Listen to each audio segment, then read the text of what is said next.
Sunday in Winnipeg. The Argonauts to await the winner of the Ticats and the Blue Bombers. And right here, the Edmonton Eskimos will try to secure first place in the West and a valuable week off. The Calgary Stampeders will try to do what they have not done yet this season, and that is beat Edmonton. The Stampeders can be reasonably proud of their record against other Western teams. But Edmonton is 3-0 against Calgary. And Neil, you might say this is as big a game as the Eskimos will play prior to the Grey Cup, because not even the most ardent Eskimo supporter would think the Eskimos could get to the Grey Cup from third place. The way they played the last 2 weeks and they lose today, it's hard to imagine them winning 2 road games in the playoffs. Well, their road record shows it. The same with the Riders in Saskatchewan. Everyone wants to play at home. Larry Caharich wants to be the spoiler. He thinks his team can do it today.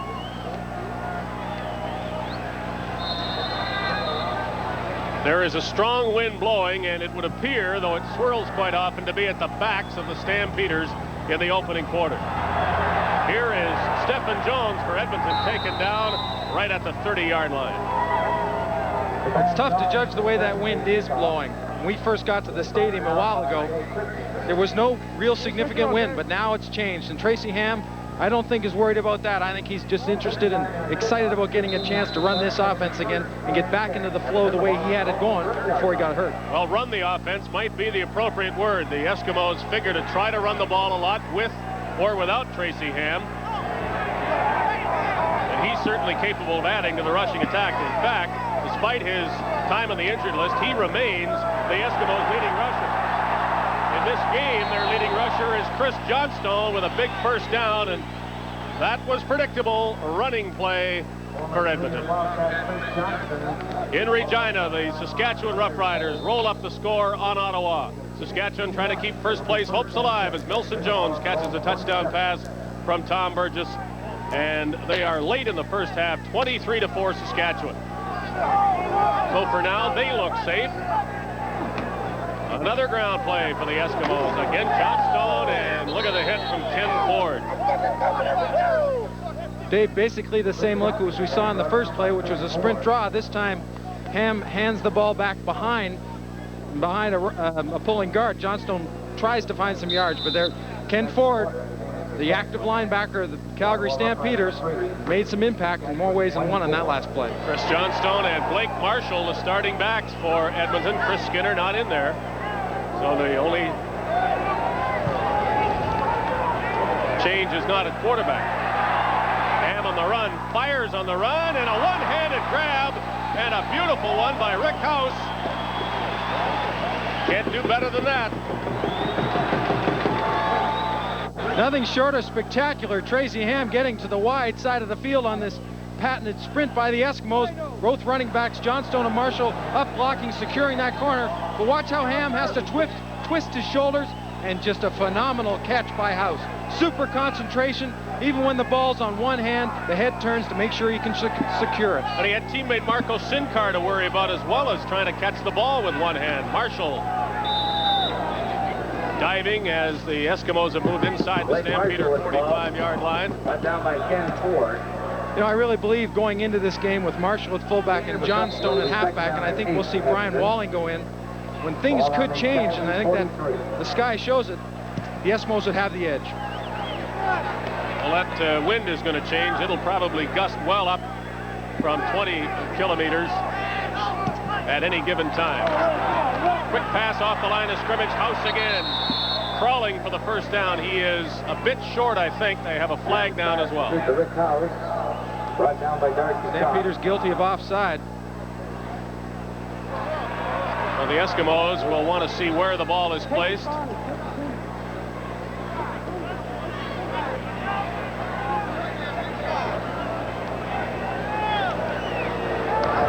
Offside.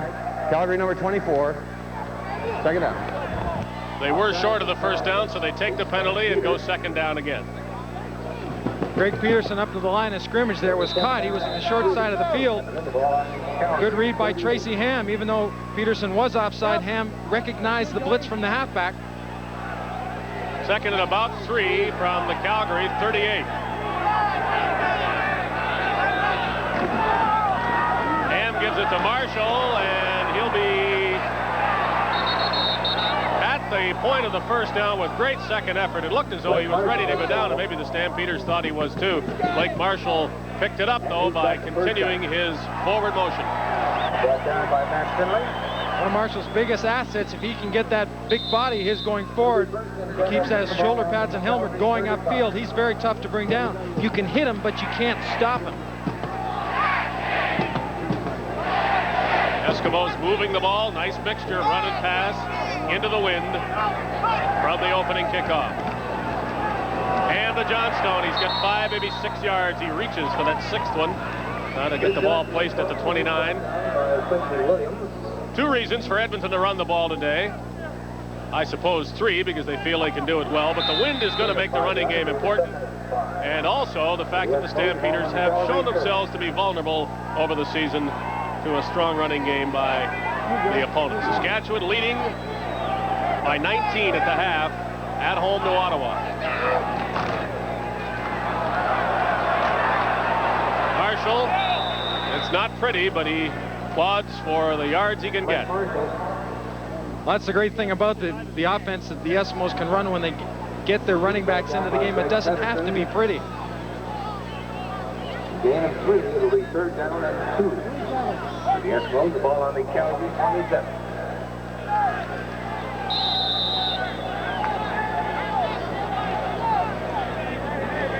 Jerry Corrick trying to give the Eskimos an early lead with a field goal. It'll be a 34-yard attempt, and the holder is Damon Allen. Corrick gets it up and good. Edmonton 3, and the Stampeders will score. Calgary will get its hands on the ball for the first time when we return.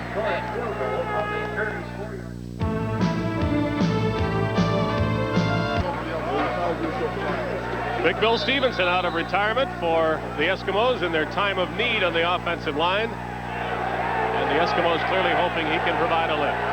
Eric Kramer at the controls for the Stampeders.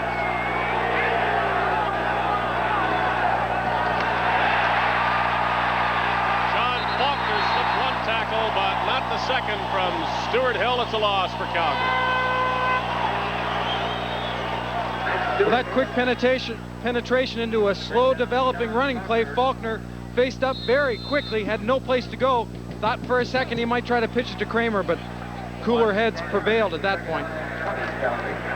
I think you'll be able to judge if the Eskimos are back on track by the play of their defense today. And the first play is a pretty good indication that Edmonton is ready for this one. Long pass, Stacey Dawsey with good speed was in behind the Eskimos, but so was the football. Larry Kaharich's game plan when he spoke to us today was, we're going to run and screen as normal, but we're going to throw the ball deep 8 to 12 times. If we get plays consecutively, you'll see every 4th play at least go deep. Eskimos promised to run. They did the first time they had the ball. Stampeders promised to throw it long, and you just saw them try that. Glenn Harper now should get the benefit of the wind in this punt. High snap, and there's a nice high punt sailing up there. Richards fumbled it and fell on it. Had to very fast, or the Stampeders would have been there with good coverage from Ken Ford. So Tom Richards, who admitted to some nerves prior to this game, juggled his punt. Yeah, it was really strange talking with Tom in the field before. He said a few games ago he was sick during a game. He said the tension has been very prominent through the Eskimos, something I don't think a lot of those players are used to. I think having guys like Bill Stevenson come back, the veteran players, that could make a big difference.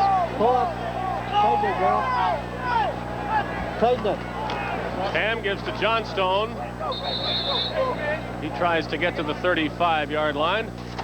Some changes on offense for the Eskimos, and here's a look at them. Ham at quarterback instead of Allen. Johnstone and Marshall the starting running backs. Tom Richards and Sincar with Gizmo, Williams, and Sandusky outside. And this offensive line is a new look to it with Blake Dermott over at right tackle. Bill Stevenson at the left guard. Pierre Verschoval starting right guard. Last time Blake Dermott started at right tackle was in '86 in the game against the Saskatchewan Roughriders. And nothing fancy, but a nice, safe first down pass to Tom Richards. There has been some shuffling along that offensive line for the Eskimos. A few players a little bit nicked. Tracy Ham, 3 steps, he's looking right to his left. He knows where he wants to go, and if he gets the proper read from the defense, as he did right there, knowing Taylor was off, there was some time before he could come up and put some coverage on Richards. Already this Edmonton offense looks more consistent than it has in the past few weeks.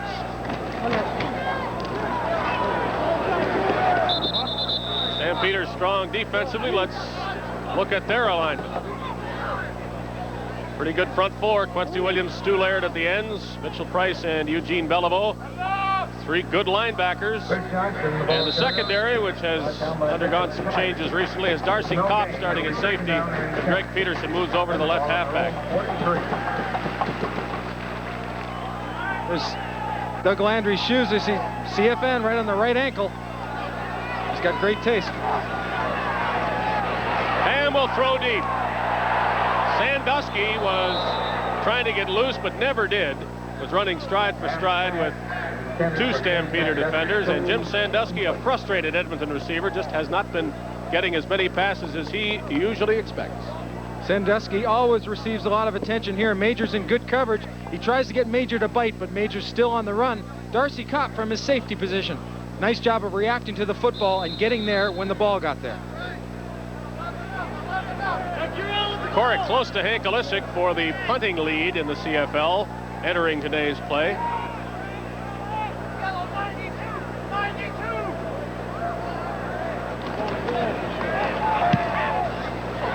End over end ball, and it'll be out of bounds with no return by Sean Faulkner, who had a big part in Calgary's win over Saskatchewan last week. Corrick is a field goal. That's the only scoring play of the opening quarter. Ask Doug Landry of Calgary what he does to prepare for a game, and the first thing he says is, well, I get the cartoon of the crayons out. He'd have to come to the stadium about 2 hours early to get that started. You didn't think the Argos would do Hamilton any favors? No, sir. The Tiger Cats will be on the road for the playoffs. Kramer, lots of time to throw it. Ball is juggled and dropped by Larry Willis. Well, to start off with, the offensive line of the Stampeders are giving Kramer a good opportunity to look downfield, and I think if Willis doesn't come back to that ball, it might have been picked off.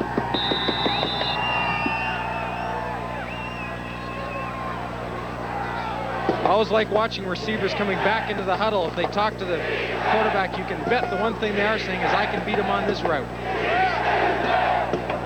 2nd and 10, Stampeders trying to move the ball for the first time. Comes a blitzing linebacker in Kramer's face. He completes the screen, though, to Petros, and Tim Petros dives to the 40. He will be a yard short of the first down. The close depend on the spot and his forward progress. Larry Kaharich said the one tough thing about playing against the Eskimos, especially trying to set up screens, is Danny Bass plays them so well. Petros is reaching for that first down marker. He knows where it is. He came up about a yard short. Kaharich known as a gambling coach, but in this case, I think he wants the advantage of kicking with the wind. It is 3rd and 1, and they could do something off punt formation, but otherwise, Harper will look to boom a punt. Calgary mixes up their looks on the punt team too. Sometimes 2 men wide, sometimes a tight formation. It gives Gizmo a chance to get underway, but the Stampeders don't give him that opportunity. So the battle for field position is clearly with the team going from left to right as you look at your screen. And as we look at the field here at Commonwealth Stadium, the wind blowing in favor of Calgary in this first quarter. During practice this week, Joe Farragilli said he couldn't watch Tracy Ham. He was throwing the ball so well, and Ham is not noted for his practices. He works very hard, but he doesn't always throw with the same type of technique and finesse as he does in the game. Said he looked awfully sharp this week, though. I have not seen Ham take off and run with the ball yet. Farragilli said he would not be reluctant to do so, as some have suggested Damon Allen is. Doesn't get a chance, though. Ken Ford, very prominent thus far in the game for Calgary, and he gets congratulations from his teammates. Drops Tracy Ham in his tracks. You know, one of the areas that Joe Farragilli has pointed to and what he thinks the Eskimos' problems have been is effort. He hasn't been getting the effort from all the players. Thus, some of the changes along the offensive line with Bill Stevenson back, Blake Dermott going to right tackle.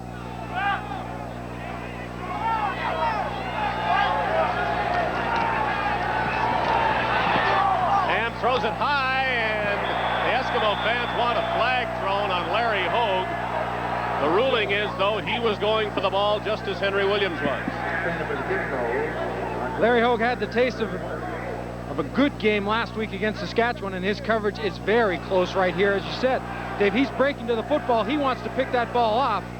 He's awfully close to being on the back of the Gizmo Williams, though. Cork, whose first punt was short, as you see. The sun shines brightly, and the wind blows strongly. Cork will try to improve on 36 yards. A line drive punt. Decent bounce for Edmonton, especially as Faulkner is not able to return it up the sidelines. So Jerry Cork has a 34-yard field goal, and on the strength of that, the Eskimos lead by 3 points.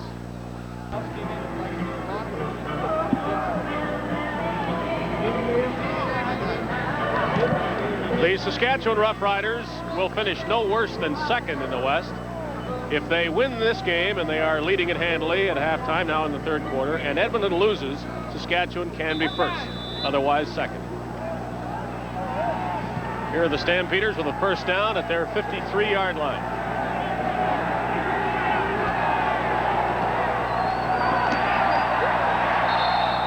Nothing doing as the Eskimos play the run well. Alex Carter from the backside just does everything he's supposed to do in reading a play. Comes across, doesn't see something, breaks down and slides down along the line of scrimmage. Took him right to the ball carrier. Second down and 9, Calgary. All on their own 54.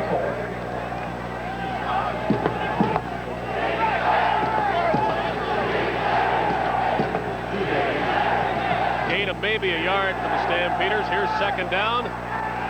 Kramer, a screen. Wide open McVeigh down at the 50-yard line of the Eskimos. That short of a first down. With the win, the Stampeders finally on Edmonton's side of midfield, but it's taken them almost 12 minutes to be there.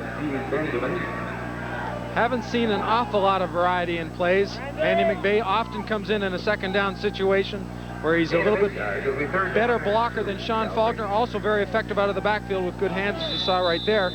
They came up a little bit short, yard and a half, 2 yards. Mark McLaughlin will attempt a long one, 56 yards. He's got the longest in the CFL this season of 58. He's got the win with him for this 56-yard attempt, and if successful, would tie the game.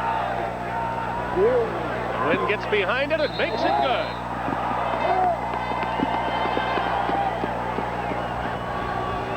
Well, if we needed evidence that the wind is a factor, it was there. 5 for 5 last week against the Saskatchewan Roughriders. You can't say single-handedly he beat them, but he certainly has come along a long way. McLaughlin's field goal from the 57-yard line is good. Join me at halftime as we take a look at the Spike Parade for 1988. Some of the celebrations that took place on the field. For example, Tony Champion, 1.5 to a spike from the pike position. No spikes yet in this game as Blake Marshall carries for 3 yards for the Eskimos. Blake Marshall with ball. Joe Farragelli feels quite comfortable, not only of obviously the running back sets he has in there, but Chris Skinner and Brian Walling backing those two gentlemen up. Brian Walling is considered by Farragelli the best blocker of all 4.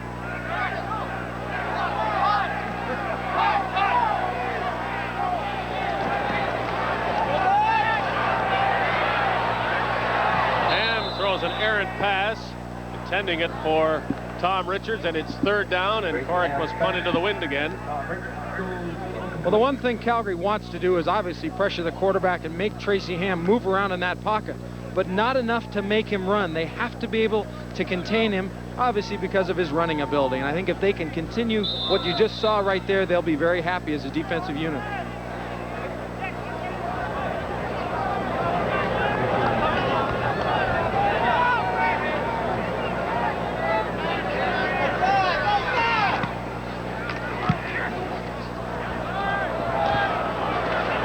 Punt again, bouncing near the sidelines. There is a chance for a return this time by Tony Dennis. He runs out of space They'll put him out just ahead of the 45-yard line.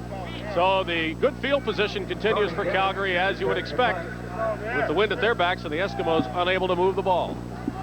Down by Eric Kramer's had his baptism this year. He's been under fire, not really having a chance to absorb the whole playbook, but go week to week in preparation. And I think this has been good for him. At least Larry Caherich believes it has been. But it also can't hurt to get a training camp under his belt to absorb the whole system and understand their philosophy on offense.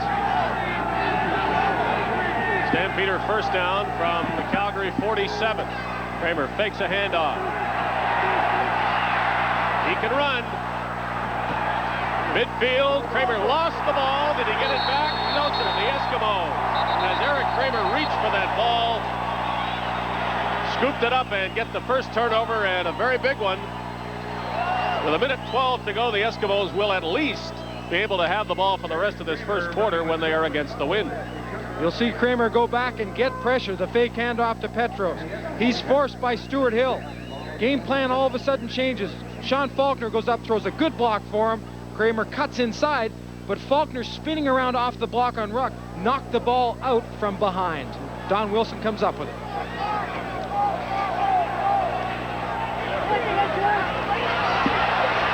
Threw that behind the line of scrimmage to Gizmo Williams, who tugs a Stampeder tackler with him onto Calgary's side of midfield. Pretty good play by Chris Major on the corner, who lays off Henry Williams on the pass because that was the coverage they were in. Then he had to battle off a block and then made the tackle. That's not easy, huh? Tackling Henry the Gizmo Williams one-on-one, as most people have found out in the CFL.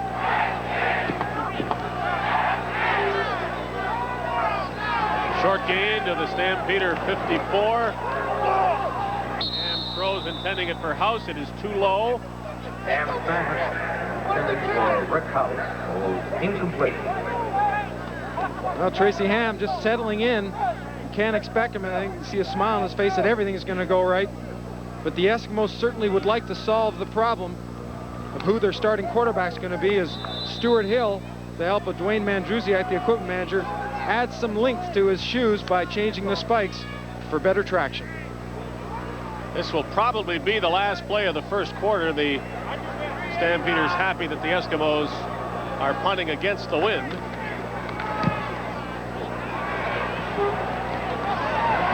Fielded on the fly by Tony Dennis. He's taken down hard by Larry Ruck, but it's a pretty good return for the Stampeders. At the end of the first quarter, they have the ball in decent shape as they prepare to go against the wind in a tie game. The Calgary Stampeders, with a 56-yard field goal by Mark McLaughlin, are tied to the Eskimos, who got a 34-yard field goal from Jerry Corrick. That scoring was with Calgary in possession of the wind advantage. Now they have the ball but go against the wind to start the second quarter.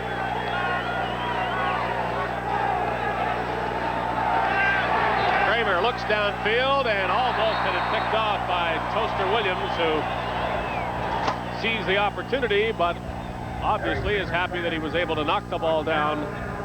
Second down, Calgary. Good play by Williams. Realizes he's not going to get close to the quarterback, so watch him move to the right where Kramer's looking. He slides to that way and then just jumps. Good vertical jump. Knocks the ball down. Almost looks like he expected to pick it off.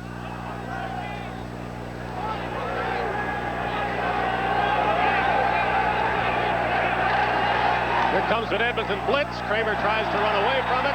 Throws sidelines, and the receiver fell down. They're going to call interference. Well, whether that play was designed or not, Kramer had the right play on to get away from the blitz. Forward pass interference. Edmonton number 24. First down. And that is the first down of the game for the Stampeders. This is live at Taylor Field, Regina. The Saskatchewan Roughriders doing their part, maintaining their first place hopes with a lead over the Ottawa Roughriders. It is 23-4 in favor of Saskatchewan, and the Rider defense, the Green Rider defense that is, has the Ottawa offense where it wants it. Petros for the ball for the Stampeders inside the 50-yard line. Calgary can get that running game going. It would certainly help out Eric Kramer's efforts to try to throw the ball downfield, whether it be medium passes or going deep. And that time, Petros simply just got straight upfield. We saw Petros' dad, Nick, at the hotel this morning. Drove down from Calgary to see his son play the last game of 1988. He hit about 4 for a first down. Kramer, sidelines. Catch is made. First down is made. Tony on the coverage, but Jay Christensen hauled it in. Eric Kramer's pass is complete. Jay Christensen. Brian Walling walking beside Ken Lowe, receiving some attention, almost like it's that hamstring in the right leg. It's giving him some problems. Went through a little routine to see exactly how strong it is or how badly it's been pulled. The first and 10. Valuable yardage as the Stampeders make it against the wind. First down from the Edmonton 44. Kramer on a play fake. He will run, but not for much. Stuart Hill from behind gets Eric Kramer after a gain of maybe a yard. Well, if you're going to decide to run as a quarterback against the Eskimos, especially if you've got Stuart Hill coming around and chasing you, you better turn it on a little bit more quickly, because Stuart Hill will run you down. Christensen checks in with a play for Kramer. No appreciable gain of that play. Maybe a yard. We'll say 2nd and 9.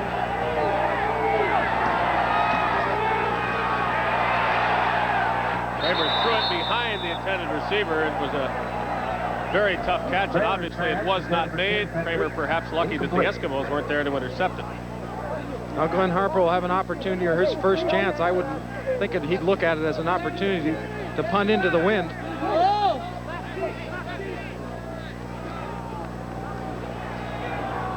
Larry Kaharich said before the game, the longer we can stay with the Eskimos, the better it is for us, the better chance we have of winning.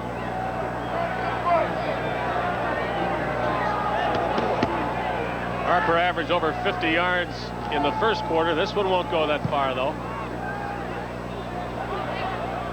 At the sidelines, no return. The Eskimos will scrimmage at the 18-yard line. It's tied at 3. And for the first time this season, incidentally, to cover the Eastern semifinal for you, the Hamilton Tiger Cats at Winnipeg. As a result of today's result in Toronto, the Tiger Cats were clobbered by the Argonauts. Blake Marshall for a couple of yards. Neil, the Eskimos moved the ball pretty well the first time they had it in this game and got a field goal out of it. They haven't moved it since. No, and some of the credit, I think, has to go to the Stampeders defense. They've tightened up, made some minor adjustments. Now it's time for Joe Farraghelli and his coaching staff to adjust the same way. Look for the weak spots.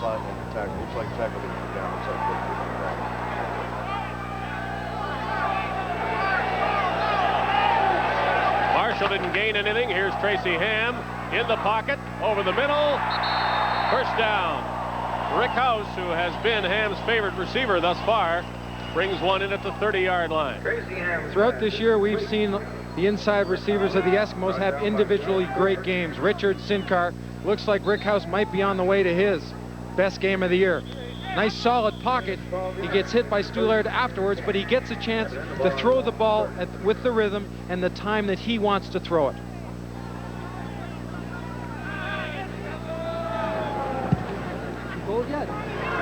Brian Walling still receiving some attention in that right hamstring area. And Blake Dermott down for the Eskimos. We said he started at right tackle. Actually, during the week, he started at left tackle in practice because Hector Potier was out with tendonitis in his ankle. Then Hector got better and he went to his normal spot, which was left guard. And then Joe Farraghelli said, look, we need someone to play right tackle for us. You've been our most consistent player this year. Do you mind? And he said, no, what the heck. But how long he can play at right tackle is questionable because of this injury as Blake Dermott continues to receive treatment from Ken Lowe. Trevor Bowles will go in at the right tackle spot as Larry Kuharich discusses things at the Calgary bench. I asked him, how much do you want to beat Edmonton? And his answer was, as much as anybody could want to beat Edmonton.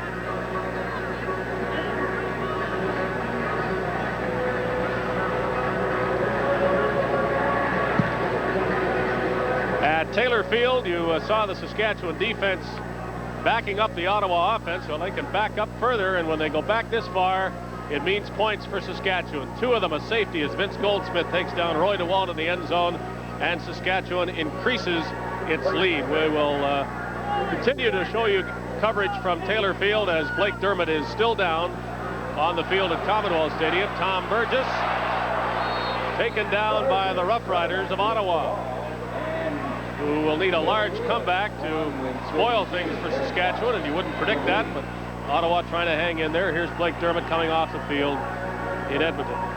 Don't like to see this at the best of times, especially the guy who is considered the best and most consistent offensive lineman for the Eskimos this year. He also does the snaps on the punts and extra points. Pierre Verschavel will back up and is just as good, according to Joe Farragilli and Gary Jurczyk. That's a tough loss right now. We hope it's not serious. A significant injury at the moment for the Eskimos as Trevor Bowles goes in at right tackle. First down, Edmonton, with the win from the Eskimo 30-yard line. Here's Tracy Ham on the run for 5 yards, or 9, maybe 10, as he is close to a first down.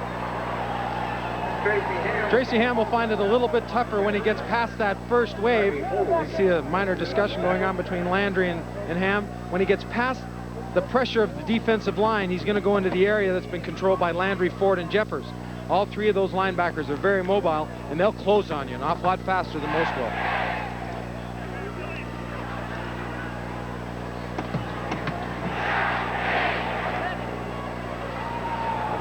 Eskimos probably wouldn't mind if this was short, but they do have the first down. Tip of the ball just touching the 40-yard line as they continue to look at the left knee of Blake Dermott. It's Dr. Peter Boucher right there with Ken Lowe to his right. Really getting a very close examination. There's his replacement, Trevor Bowles, number 66, right tackle.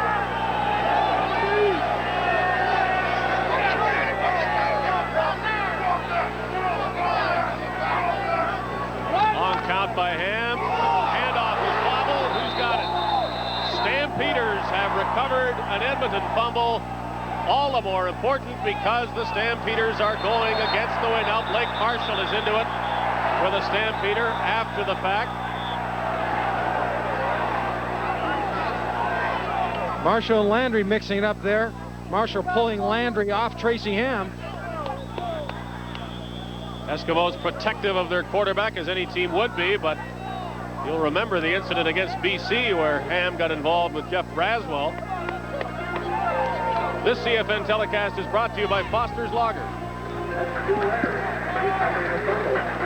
Tackle is worse. An awful lot worse. You see him being consoled there.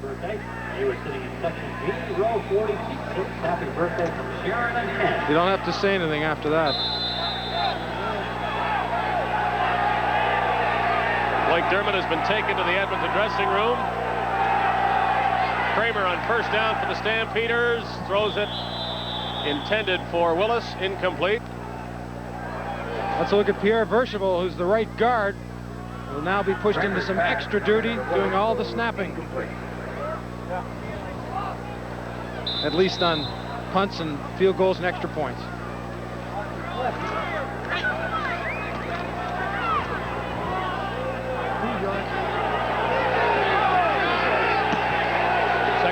Stampeders. Here come the Eskimos after Kramer. He gets rid of it in time. Battle for the ball, and Dawsey came down with it. An aggressive move by the Calgary receiver, and I don't know what the Eskimo defenders were doing, almost standing around watching him. You watch Kramer hang in here. Norman 23 is going to come right up the pipe. Kramer hangs in. He knows that he takes a heck of a shot. But watch Dawsey. Just gets up in the air and takes it away from Don Wilson. Wilson, normally a very aggressive pass defender, got caught flat-footed there as Dawsey just jumped up in front of him. Larry Kuhart said he was supposed to have great hands. We really haven't seen it until last week, and now again this week. Kramer screens to Petros, 2 men to beat. He's got one, he's got the other, but the Eskimos close in on him. He does get inside the 10-yard line. Pressure defense down near your goal line. Never assume that the man in front of you is going to make the tackle. Petros eluded both men, as you said. But if the defense of the Eskimos hadn't followed up, Petros would have scored. Well, what an edge a touchdown here would give the Stampeders, apart from the lead of 7 points on the scoreboard. To score a touchdown against the wind would be a big bonus.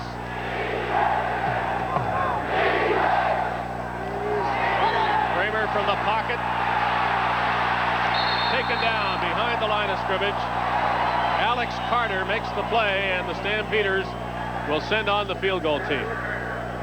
That has to hurt when you get down this close against a team like the Eskimos. You better come up with 7 points, because you might not get back. And Kramer had plenty of time.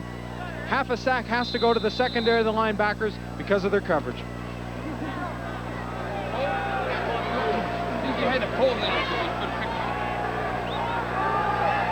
McLaughlin made one with the wind from 56 yards. This is against the wind, but it's a short one. 17-yarder, and it's good. Take them while you can get them. I guess that's the attitude you have to take. The offense is now beginning to move a little bit for the Stampeders. Still looking, obviously, I think, for more consistency in their middle routes, the control part of the football game. We assume that this score is being regularly announced at Taylor Field in Regina, and any time now there should be a big cheer there when it is told to the Saskatchewan folks that the Stampeders have the lead, albeit only a 3-point lead. But they're probably thinking like Larry Kuhart, the longer the score stays close in this game, the better the chances for Calgary and thus for Saskatchewan. And needless to say, the score is not close there. No, it looks like Saskatchewan, every time we go back, is now beginning to build some momentum. The Ottawa Rough Riders hung tight for a little while, but the Riders and the Green Riders are on a bit of a roll now. They'll need a spot for the kickoff because of the wind. They kick it short.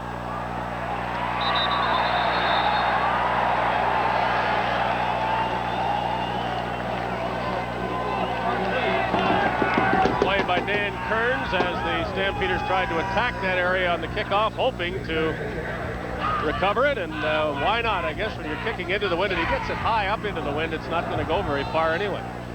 No, I am a little surprised, though, they decided to squib the ball, keep it on the ground. Into the wind, if they kick it a little bit harder, that ball would hang up, and I would think give them a better shot at knocking it out of bounds. Ham on first down. Throws it, and I think threw it away. Chris Skinner in the game was over at the sidelines, but Tracy Ham wanted to make sure he threw it farther than that. Ham first gets pressured by Mitchell Price up the middle, and then starts to run, and you'll see 91 Quincy Williams not try to chase him, but move laterally with him and then close in on him. You can't chase a guy like Ham. You have to try to cut down the angles so he can't run around you.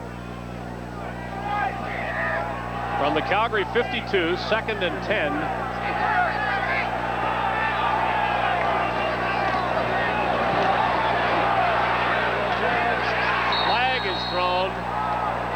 Stephen Jones, the receiver for the Eskimos, caught the ball at the 40-yard line.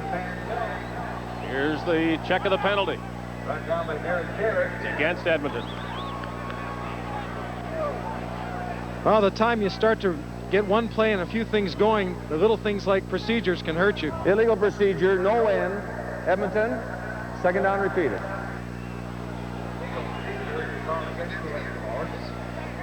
Well, the late season problems of the Eskimos appear to be continuing, and they are puzzling indeed. Yeah, you really can't look at it and put one finger on a specific problem. A lot of people thought it was maybe Damon Allen, but Damon Allen really never got a shot and didn't have any continuity because he'd been hurt so much. I think Tracy Ham's now realizing that. Stampeders full blitz. They get to Ham. The ball comes loose. He threw it. It is considered an incomplete pass. Well, the Stampeders run with it. Well, best to follow up in the play. You just never know if the ball's live or not. Derek Taylor from the backside. You see him creeping up there in the top of your screen. He's the halfback. Not a bad job of picking up the blitz to the front side by Rod Kahn up the center. The pressure came from the backside of the blitz, or away from the blitz. Now Corrick will hope for a long punt with the wind, and So will his Eskimo teammates. This will be Pierre Verchevel's first snap. Nothing wrong with it, but Corrick didn't get a good punt. The benefit is with the bounce, however. Stampeders from the 5. Well, the Eskimos spoil the bounce part of the punt by giving Tony Dennis a decent return up to the 20-yard line. So the Calgary Stampeders lead the Edmonton Eskimos 6-3. Meanwhile, in Regina, the fans at Taylor Field seeing what they want, an apparent victory by Saskatchewan that will keep the Green Riders' first place hopes alive. Faulkner with the ball for the Stampeders and a good gain for Sean Faulkner to the 25-yard line. Good hard running. Sean Faulkner, the ball carrier. Well, Faulkner's shown us great abilities. Most of his running have come on punt returns, and Larry Caharet says if we can translate that or get that style of running, that aggressiveness and that breakaway speed that he has out of the punt returns and put it into him as a running back, he said we have exactly what we want. We just can't seem to get him through. Fans trying to make some noise for the Eskimos now.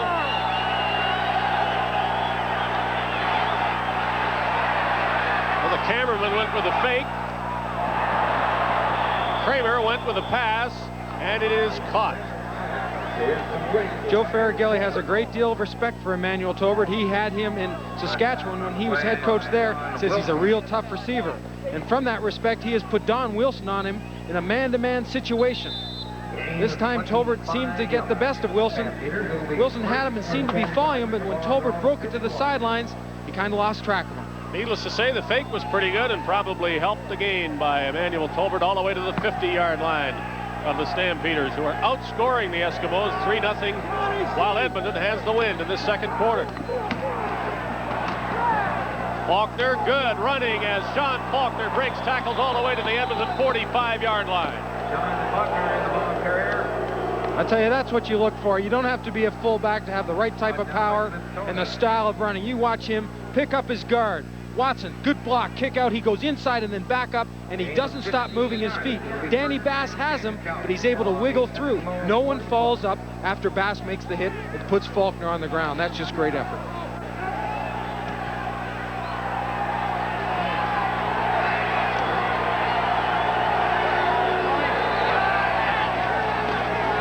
Faulkner again, big hole. Another first down inside the 35-yard line. Go with him when he's hot. You need some help from your other running mate, and Petros has been doing it all year. Good block. Hits up in there, kicks out Stuart Hill. Doesn't have to knock him down, but he seals that area where Hill can't collapse down into the line and give Faulkner a shot. It moves the ball. It eats up time in the second quarter while Larry Caharet's Stampeders move against the wind.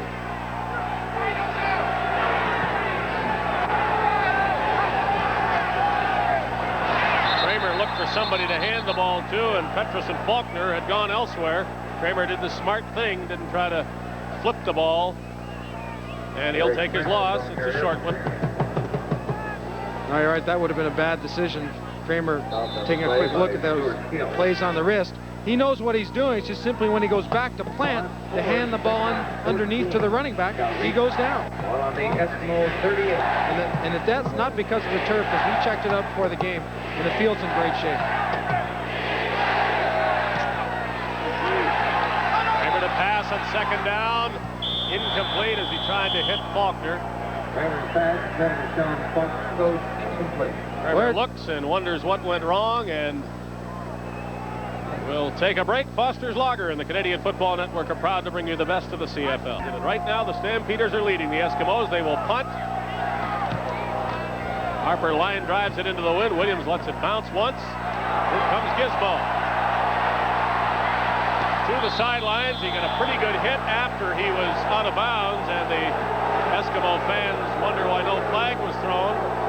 So presumably does Henry Williams. It was very close.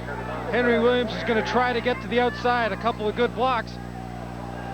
Major, though, takes that corner away, and I would say that's late. could have thrown a flag. And let him go. They didn't. The Eskimos have the ball at their 17-yard line with less than 3 minutes to go in a second quarter that has been pointless for them. Richards on a screen. Big Ken Warnock into the line. Ken Warnock. Defensive line for the Stampeders. They do some rotating themselves in and out between Gene Belleville and Mitchell Price. Larry Caharich very impressed with Ken Warnock's dropped a little bit of weight. He said Warnock does a good job of preparing himself, watches extra film when most of the guys have gone home, and that's what he's looking for, that kind of dedication for building of the team for 1989. 6 on the screen pass. 2nd down and 4. Ham pumps once, throws it deep. Nobody there but a Stampeder. It's picked off. Darcy Kopp, and he's still running with blocking help. The Eskimos and their fans stunned by another turnover as the Calgary Stampeders are in a position to add to a 3-point lead.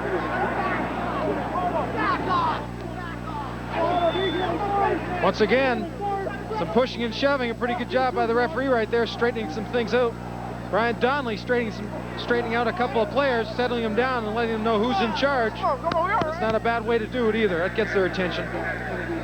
Darcy Kopp at safety spot. He just simply reads. Ham wants to go quickly. There's no time to throw the football, though, because he's only taken 3 steps. And what a great effort by Kopp, staying in bounds here. Walking that tightrope. Referee's there to make sure he doesn't go out.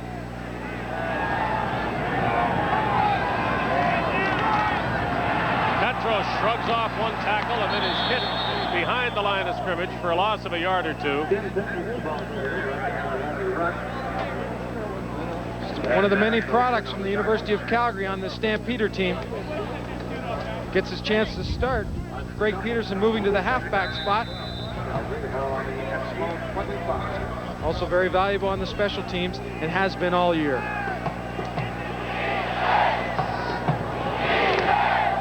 Second down, they wait to put the ball down because of the wind, and now it's from the 25-yard line. Again they run. This is Faulkner to throw it to the end zone. Willis, no good. He can't believe no flag was thrown. Larry Willis was on the ground reaching back. And did they grab his arms as he tried to get to that ball? I don't know if he could have caught it anyway. He's doing a pretty good job of follow the leader right there. This play has had some success on the ground. What better thing to do than throw it? Just a good job by the defensive secondary, staying with their responsibility. Cliff Tony, and I would say Tony pulled him to the ground when Willis tried to come back to the football. Made sure he couldn't. McLaughlin 2 for 2. This into the wind from a bit further out. Last one was 17 yards. This from 32 yards away, but he's got the strong leg and makes the field goal. And the Calgary Stampeders have scored the only 6 points of this second quarter while they have battled the wind. The end zone for high school football. Eric Caharich talking with Eric Kramer after that series, suggesting possibly what he isn't seeing or what to look for with some help from the spotter's booth. Just like this, man. The wind should be an advantage, but on the scoreboard it's not. The Stampeders had it in the first quarter, and the first quarter ended 3-3. The Eskimos have it in the second quarter, and they are down 9-3.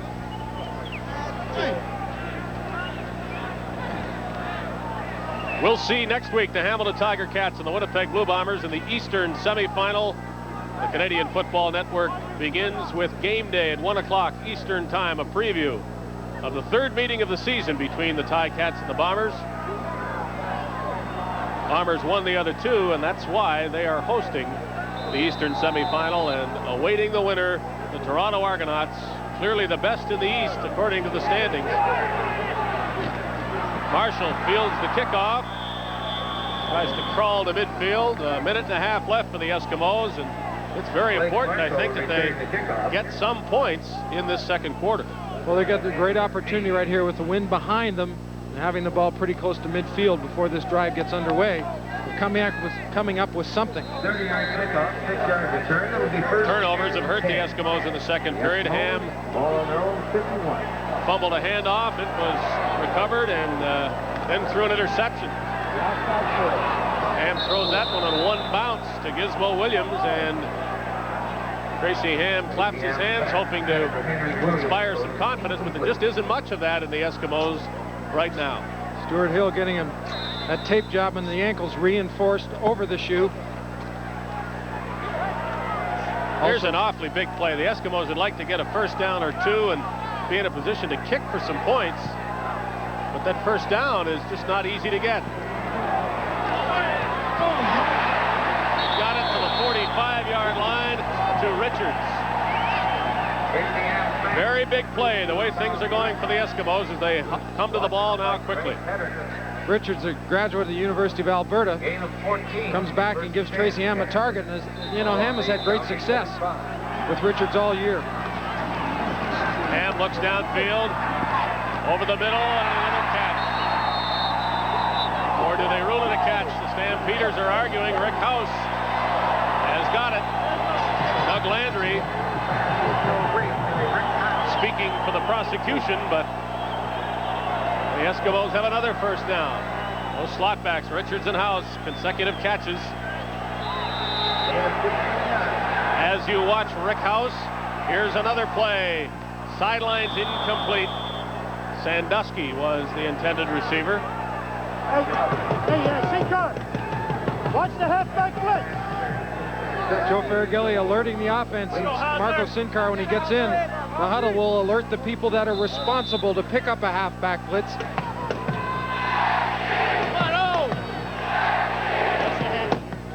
Still over a minute to go as Crazy George tries to inspire the fans. The Eskimos clearly have it. Ham on the run, fumbled the ball. A third turnover will deny the Eskimos points. Stu Laird picks it up.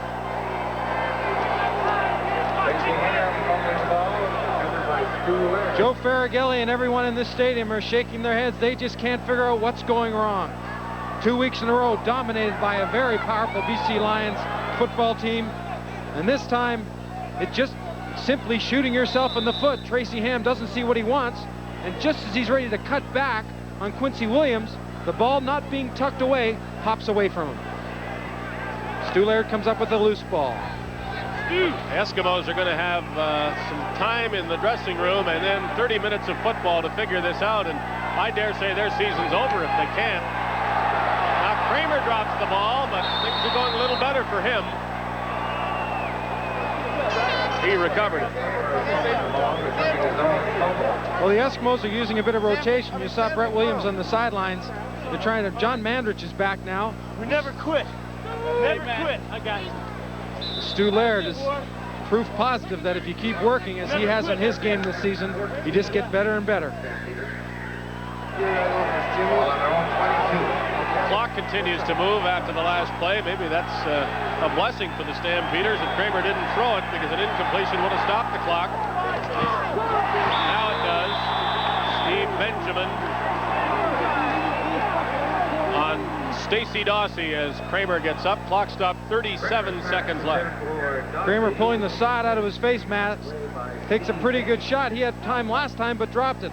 This time once again, John Mandrich, in his first game back after surgery on his right arm, introduces Kramer to the natural turf.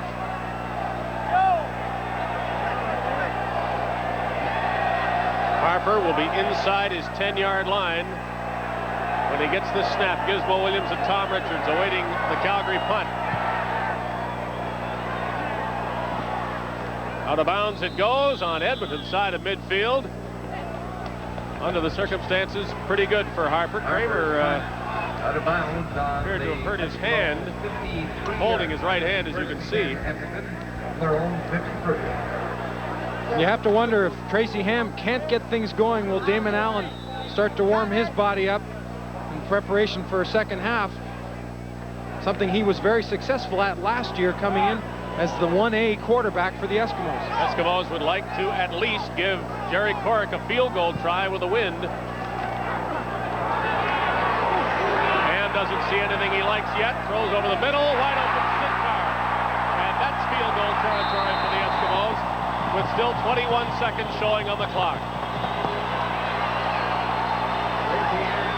Marco Sinkar keeps working downfield as Tracy Ham receives outstanding protection. Now this is what you call a pocket. And when he does move, he keeps the ball out. Look at him, he's looking downfield. He picks up Marco Sinkar coming through the back door, wide open. Lots of time for Ham, wide open. The catch is made. Again, no, they say no this time. The Stampeders argued once before and didn't win. This time, Sinkar did not make the catch, according to the officials. That call comes from behind the play. The official behind Marco Sinkar, he must have seen the ball come through. Joe Farraghelli doesn't agree with him.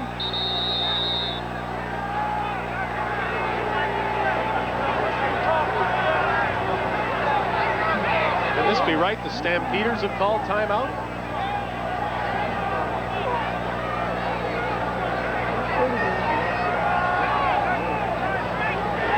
13 seconds on the clock. The Stampeders have apparently called timeout. Well, that's Wally Bono right there with the headset on beside Larry Harch. Ottawa Roughriders in the fourth quarter at Saskatchewan. Saskatchewan Roughriders ready to take first place for an hour or so anyway, and maybe for the entire season. Mike Greenfield is the quarterback for Ottawa. You see what happens to his pass. Let's see what happens now to a big second down play for Edmonton. 13 seconds left. Ham into the end zone. Touchdown! Gizmo Williams.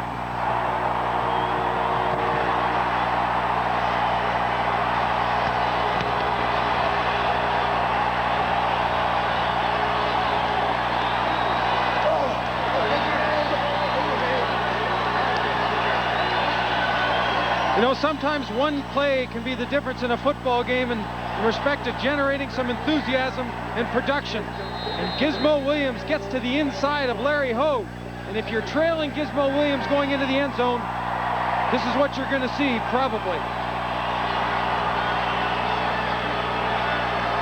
The Eskimos started this game with a bang by moving the football, and they have finished the first half with exactly the way they started it.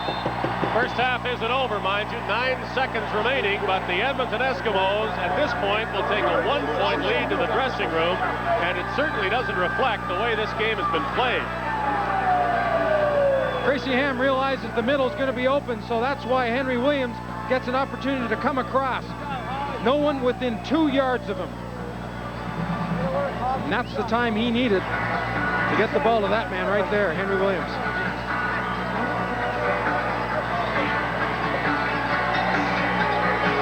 Three Edmonton turnovers in this second quarter have kept the Eskimos pinned back in their own zone for much of it. But in the final minute, on almost the final play, the Eskimos strike for the game's first touchdown, and so they lead 10-9. I would think as a Stampeder that would be a little bit discouraging, having moved the ball fairly well against the wind. And all of a sudden, but that shows you, Larry Harris said it before the game, these Eskimos are the champions.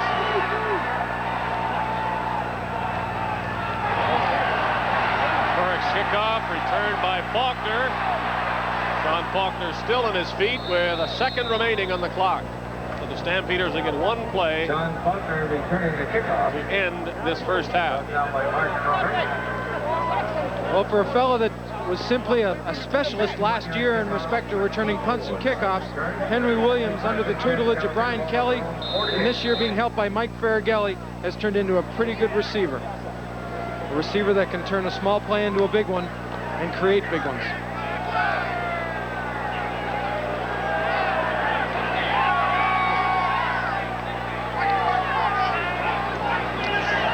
Well, the Stampeders say, what the heck? They will throw it up. Knocked down as Wilson was there with Willis, also Stanley Blair on the coverage for the Edmonton Eskimos.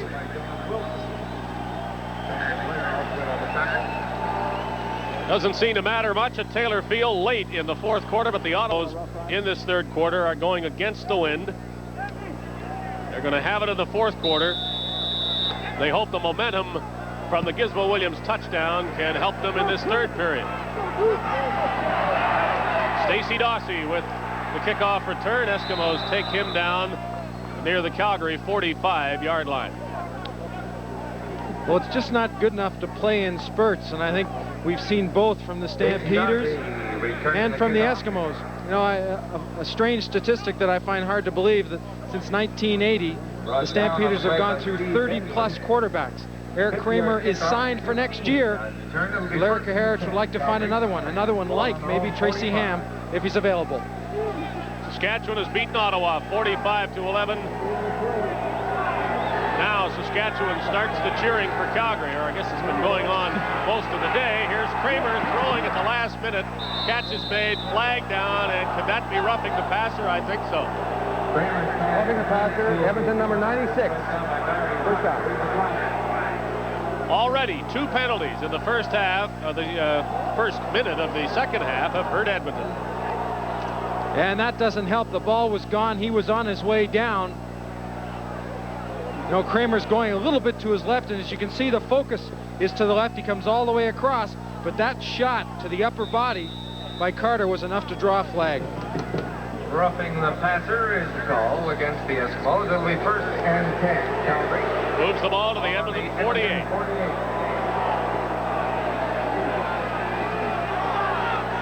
Kramer has Faulkner and Petros behind him. He will go straight back to pass. Good coverage by that offensive lineman. Willis dropped the ball. And who's got it? Eskimos had it for a minute. Did the Stampeders get it back? It appears so. Well, that's unbelievable how that ball was like it was on a string. Watch Willis go down.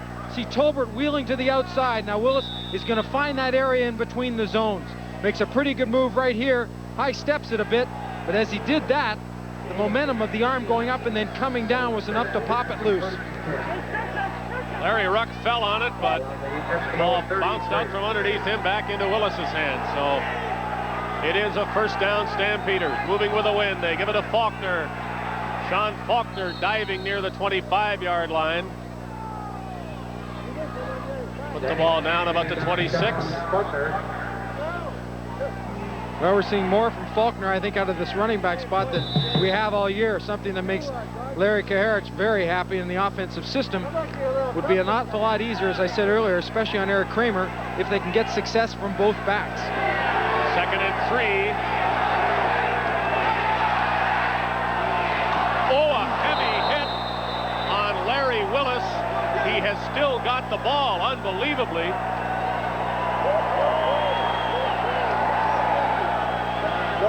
Well, that was nothing short of incredible, both the hit and more so the catch.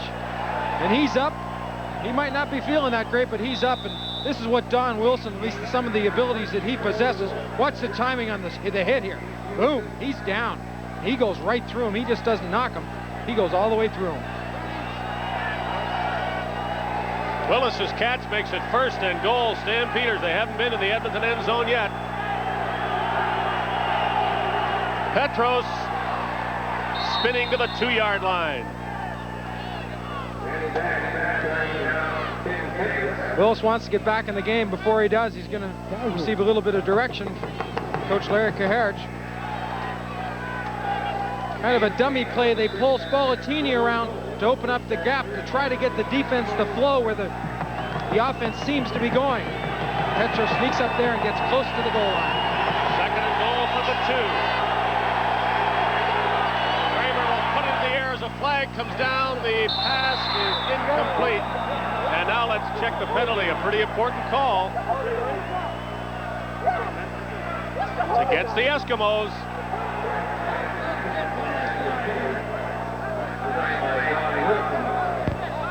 You know, this is going to work in Calgary's favor, obviously, but I don't understand why you're that close, why you don't run the football.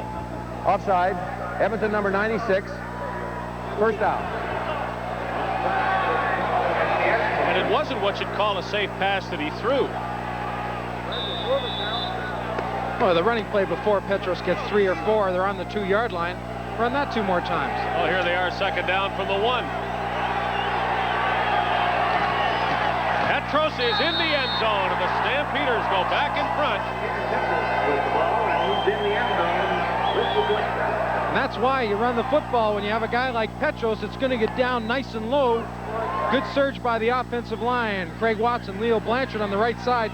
To our left, good down block by Blanchard. Taking that corner away. Petros just uses his power. Gets a little bit lower than everyone else, as you can see from the grass stains.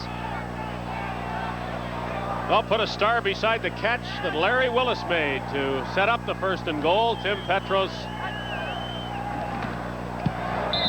in the end zone. Mark McLaughlin with a convert.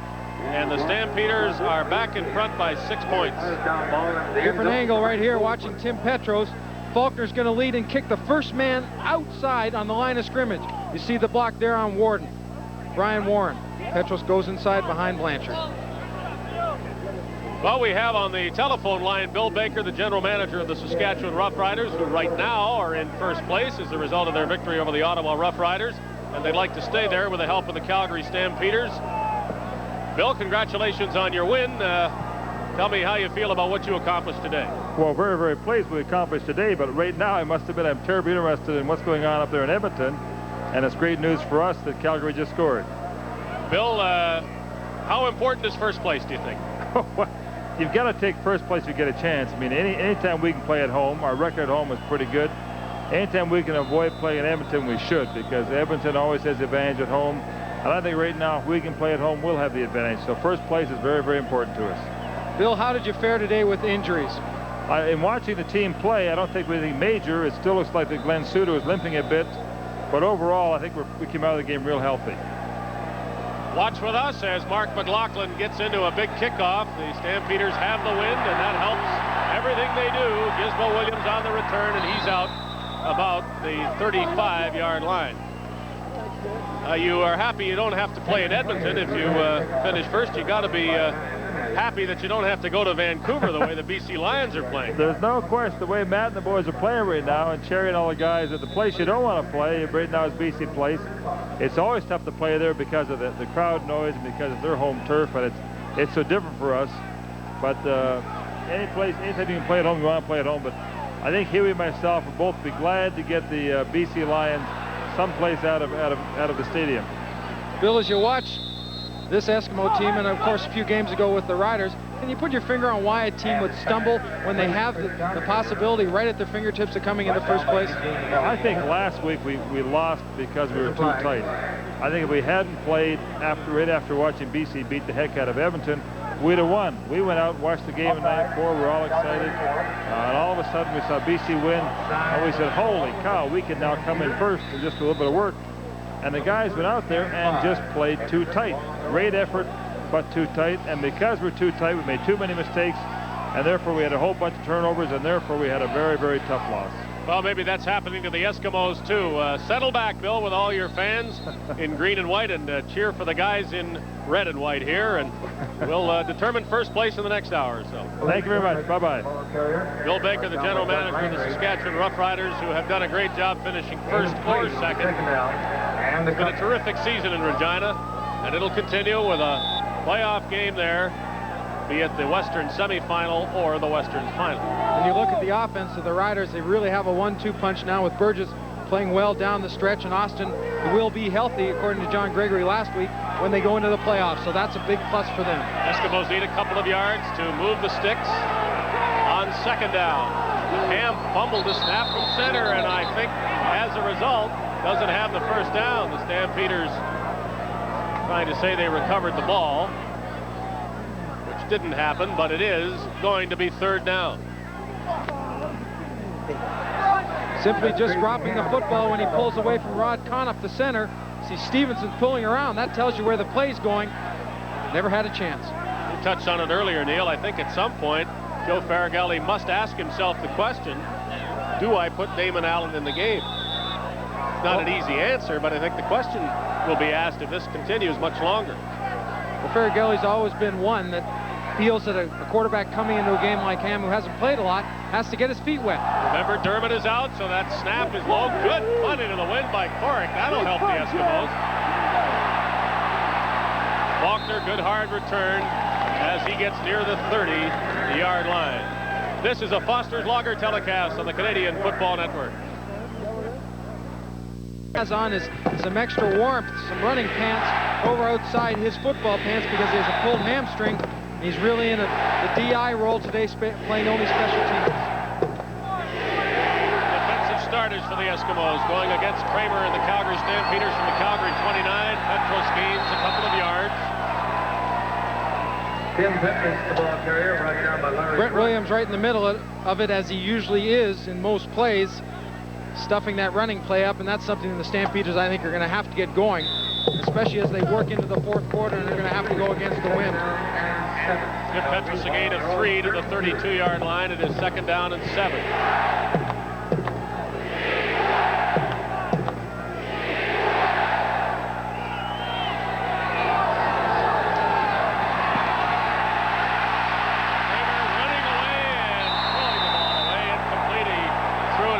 Tim Petros wisely to guarantee the incompletion, and it's 3rd down. With the wind, Glenn Harper will punt.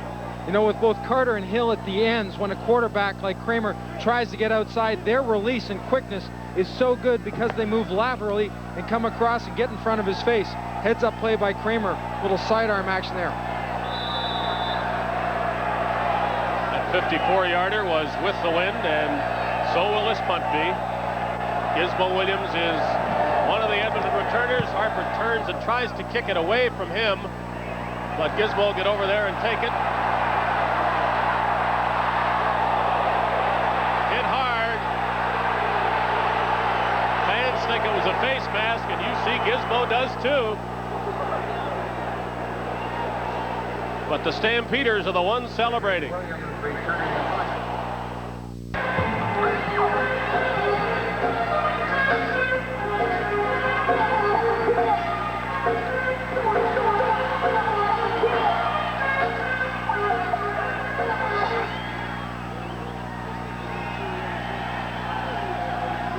Let's see a double flip touchdown.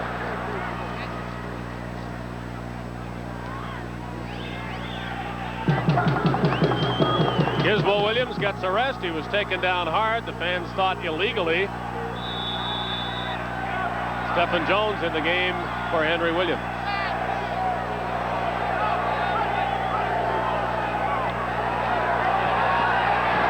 Ham is knocked down, and the Stampeders celebrate more pressure on the Edmonton quarterback. Pretty good rush by the Stampeders, getting to Ham before he really gets a chance to be settled. Left side, it's going to come in hard. Mitchell Price, number 74, that big left arm of his was just enough to knock Ham forward and stumble down. Problems experienced by Damon Allen are not unlike those that Tracy Ham is having today. Allen was described as tentative. You can say the same about Ham.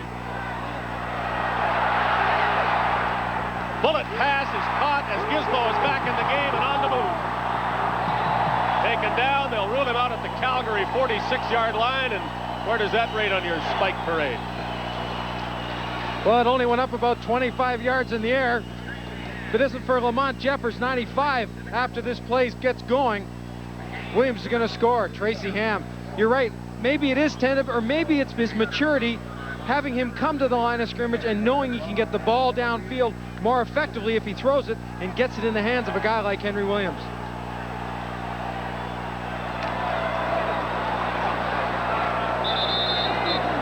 Eskimos run inside the 45. Well, if not for Gizmo Williams, the Eskimos would really be in trouble. Not that they aren't anyway, but he's made some of the biggest plays for this Edmonton offense today.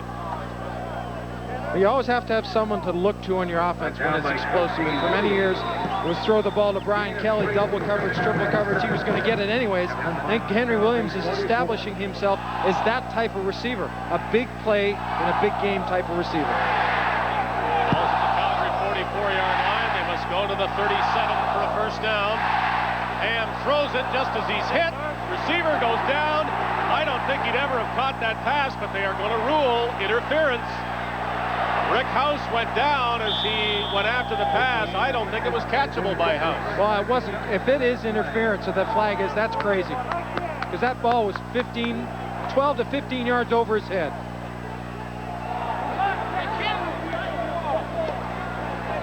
Clearly, the officials are going to discuss it before they make a ruling. It won't be popular if they say no penalty. There's no infraction on the play. The ball was uncatchable. Well, you're right. That won't be very popular here at Commonwealth Stadium, but that's a very wise move. You're going to see what the talk was all about. Tracy Ham releases it, goes deep. You see the contact. There is where the flag took place. Peterson, number 24, and Rick House, but you can see it was well overthrown. It's Calgary ball, and this is the shot Tracy Ham takes. Backside blitz by the halfback, Derek Taylor. Another turnover, more problems for the Eskimos. We're down by 6. The ball in the hands of the Stampeders now. Kramer, he goes down as these fans are simply angry, and now the Eskimo players are trying to get the fans on their side. That's Brian Warren leading some cheers as they put Kramer down. Well, Don Southern's defense seems to be confusing Eric Kramer, because when he gets plenty of time, and this last play was designed to get him outside and give him even more time, he can't find a receiver. That secondary's hanging tight with those receivers, doing a good job in coverage.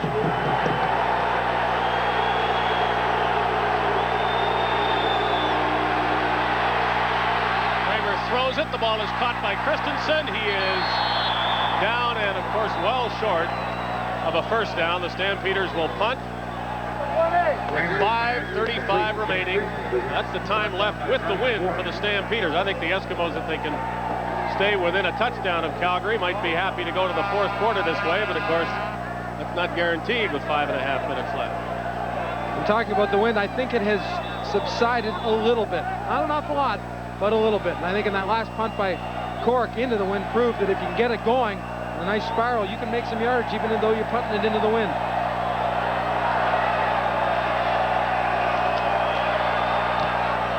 Good one by Harper.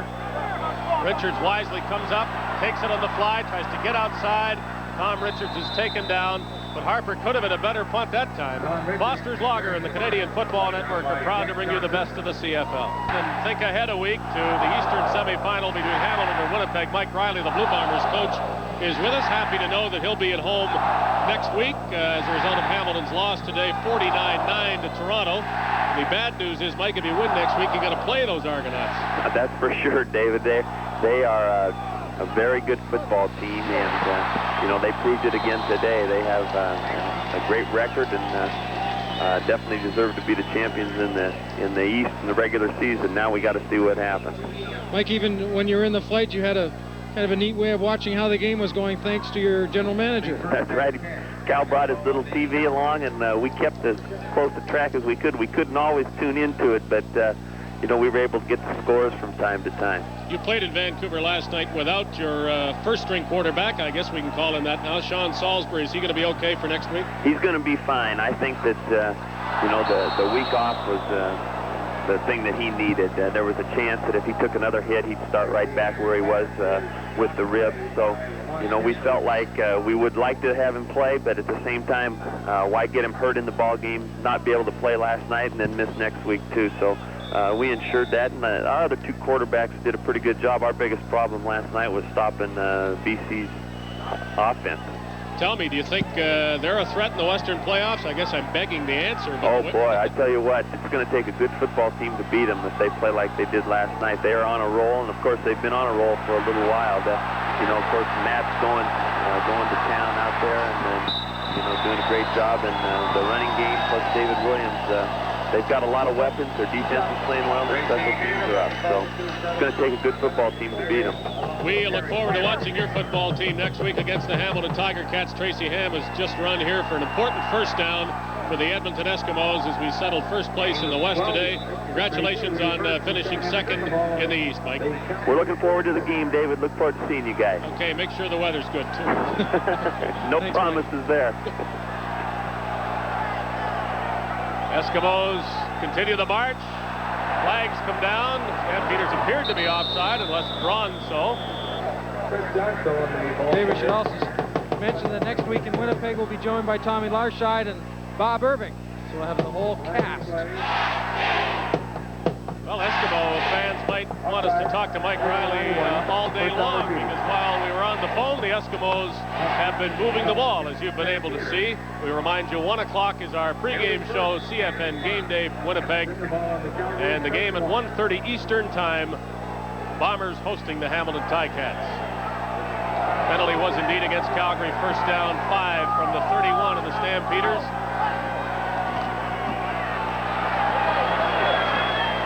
Marshall just falling forward after trying to direct some blockers. He didn't need down by 2 yards. too much for the first down. He's got most of it. Well, he did it behind Verchevel and Trevor Bowles. And of course, Trevor Bowles didn't, because Blake Dermott is out, and the report is he has a sprained knee. The ligaments in the knee are sprained. We have no way of knowing how long he would be out. We hope it's not a serious sprain, at least for the offensive line of the Eskimos. And Blake. Now under 3 minutes remaining, third quarter. Eskimos second and short yardage. Marshall again, and he blasts for the first down. That moves the sticks. It moves the clock. And it gets the Eskimos closer to what would be a very big touchdown if they could score one here in the third period. Pretty good way to describe it. They blast through there. You see Derek Taylor, 21, had a pretty clean shot at him, but he just pushed him aside like he wasn't even there.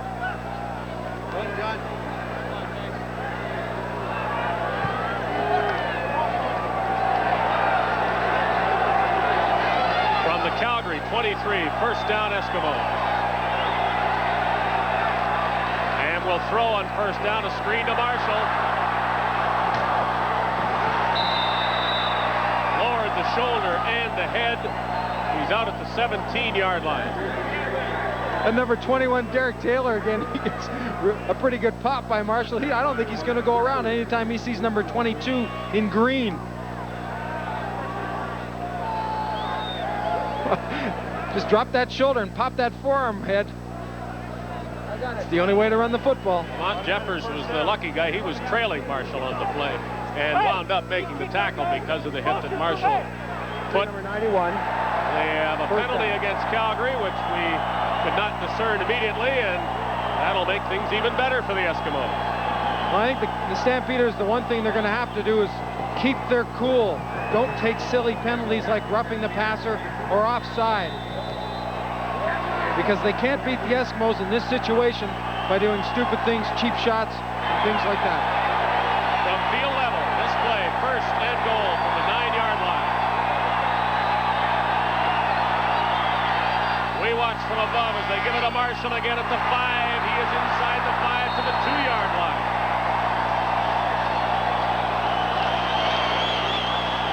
Well, that's a great angle to see exactly what goes on. Led by Chris Johnstone, the first block. Marshall cuts back inside behind Stevenson and Conop, and then just keeps twisting and fighting. That's the effort that Joe Faragelli said they didn't have. You do anything you can to get the play and whatever you're doing accomplished. In this situation at the other end, the Stampeders through second and goal from the 2. I think the Eskimos will run. They do with Marshall, and he doesn't get over. Good stand on the defense by the Stampeders. He might have gained a yard, but he'll be lucky if they give him that. That was the defense's turn right here to stuff it right back at the Eskimos. Kent Warnock. Quincy Williams gets in there, gets good protection. You see 41 Ford, Matt Finley, Peterson, just a whole whack of them. Tip of the ball at the 1-yard line. It's third down. Ham with 3 backs in behind him. Marshall, he did not get over. Blake Marshall is stopped.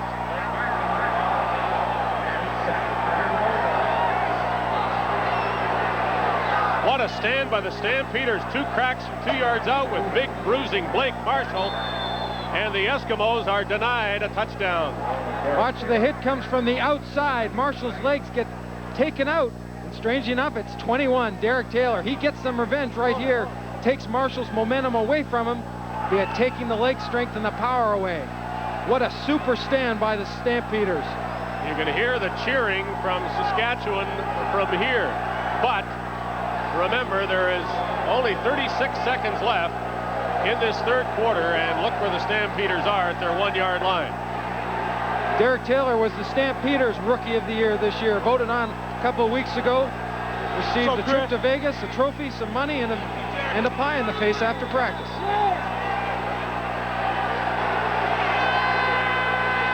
Kramer is going to throw it from his end zone deep. This is Dawsey, and it is incomplete. Good defense on Stacey Dawsey by Stanley Blair. Really was great position by Stanley Blair. Dawsey is supposed to have blinding speed, and he does. To Benjamin to stay inside and time his jump perfectly is something Larry Kaharich didn't want to see. The incompletion stops the clock, and we mentioned the time remaining in the third quarter because of the possible punt by the Stampeders. They'll want to kick it before the third quarter ends if they must give it up. Pass on first down, they'll pass on second down.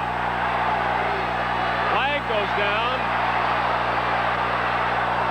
If it's against the Eskimos, the Stampeders have themselves a very important first down, but as you see, the news is not that good for Calgary and all those rooters in Saskatchewan.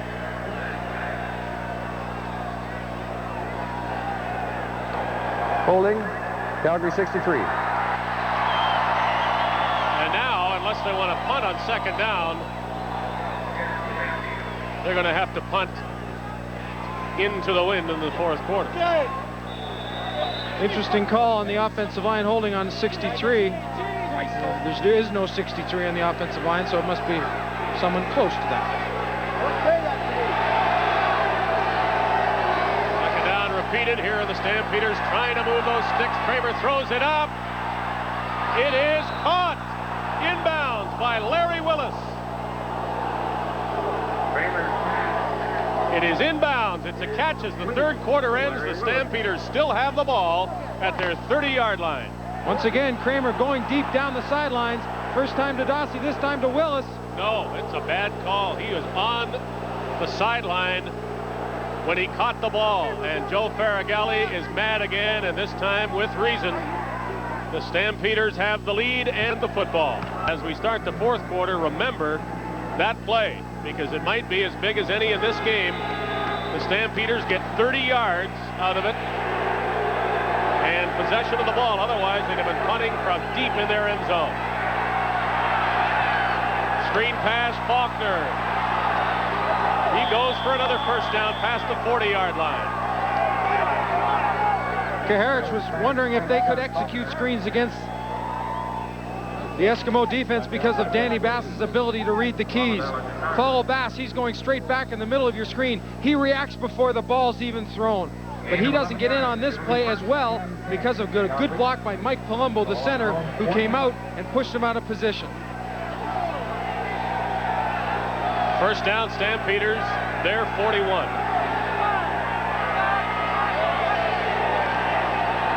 Faulkner again. Stampeders are running the ball with authority and with success. Faulkner, the ball carrier, right down. Faulkner's making a pretty good read here. He's going to have Craig Watson out front, the right guard pull. Now he has to read whether this guy is kicked out or logged in. Perfect job of blocking by Watson. Turns the man inside, and Faulkner's just off his tail and gets upfield. Just shy of the 49-yard line. We'll call it second down and 2.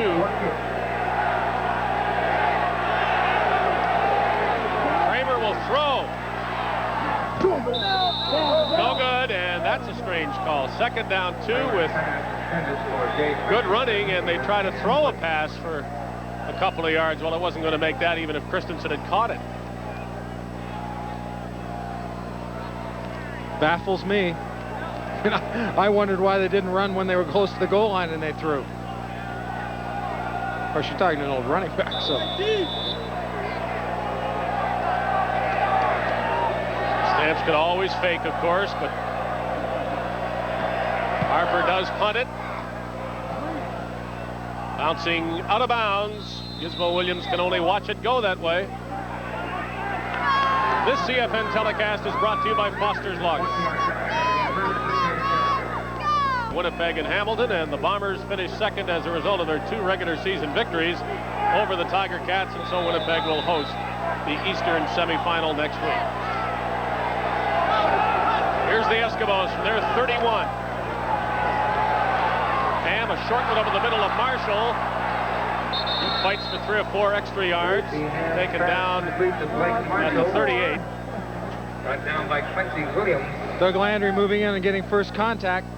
Interesting story about Doug Landry when he first started playing football in the Pop Warner League. He was an offensive player. And in the first game, he took a couple of good hits.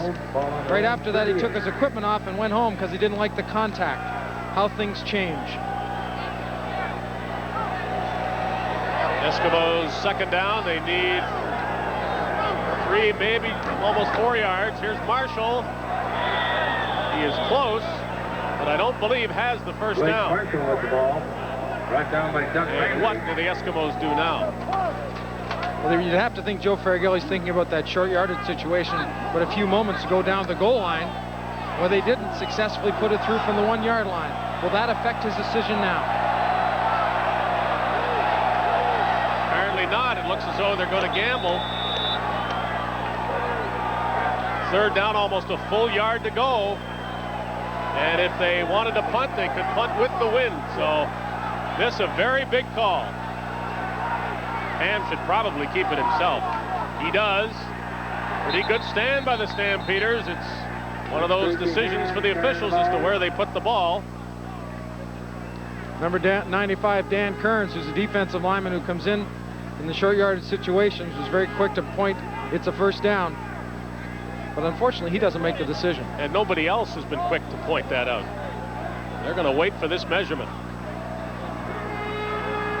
And there are certainly some interested onlookers.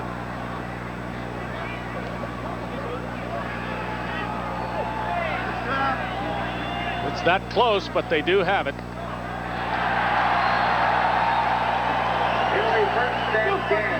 Edmonton, the ball on their own 41. You guys are absolutely terrible. Now the question is he talking about the officials or his Eskimos? No, he's not talking about his Eskimos. Kenny Ford was one of the other reasons there was a lot of attention around the football. He was down, and Pat Clayton, the athletic therapist there on the right, had to come out and make sure he was all right. Ford, what I think is has been a great acquisition for the Stampeders from Hamilton this year. He's made a big difference in their defense. Well, now that they've got the first down that they had to work so hard to get, they've got to do something with it. Over the middle of Johnstone, and he's near midfield with another Edmonton first down. Tracy Ham taking advantage of his running backs coming out. Their first responsibility is to see and pick up any blitz. You see both running backs check, then find a seam and just meander out and find a spot where no one's around, and that's what Johnstone does. Marshall did the same thing on the other side. The linebackers are going to drop deep. Take advantage of that yardage they'll give you. Some momentum has now been established by this Edmonton offense. First down from the Edmonton 54. Ham throws it deep. Williams running underneath it. He has got it. Gizmo Williams, the big man for the Eskimos today. If they finish first, number 2 is the reason they haven't finished second or third. Well, we talked about effort earlier on, and Joe Farragilli was curious about some of his players, but I don't think you can ever point a finger at Henry Williams and his effort. Good job of picking up the blitz. Matt Finley coming in late. That's the reason Tracy Ham has the time to throw, and throw it he did perfectly. He has scored the Edmonton touchdown. He has put the Eskimos in position to score more points. First down from the Calgary 12. Ham again over the middle. Is it caught? No. Jim Sandusky going low for the pass. It had been better thrown. I think it was a touchdown. Sandusky had position on the man in the secondary. He had the position in front, so all he had to do was get the ball up a bit. Ham, I think, doing the right thing, throwing the ball low, but just a little bit too low.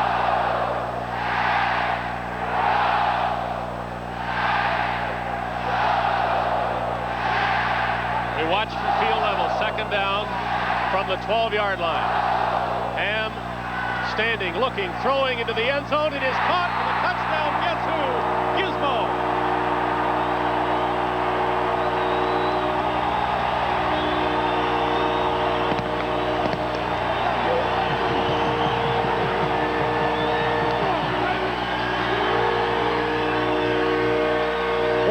taking this game over. Of course, he can't catch it unless Tracy Ham can get it to him.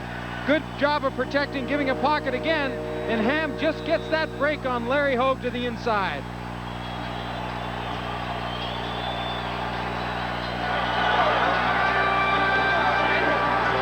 It's been a one-man show for the Edmonton offense. Corrick for the lead, and Edmonton has it by a point. With 10 minutes and 2 seconds remaining, the Eskimos have a 1-point lead and the win the rest of the way.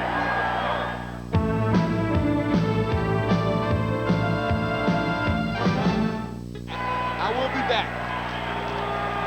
Linebacker Ken Ford, very much a force on defense for Calgary, says he'll be back. He's got ice on the right knee, and so that's one more problem for the Stampeders, apart from the fact that they are now trailing. Corrick looking to get as much distance as he can on the kickoff.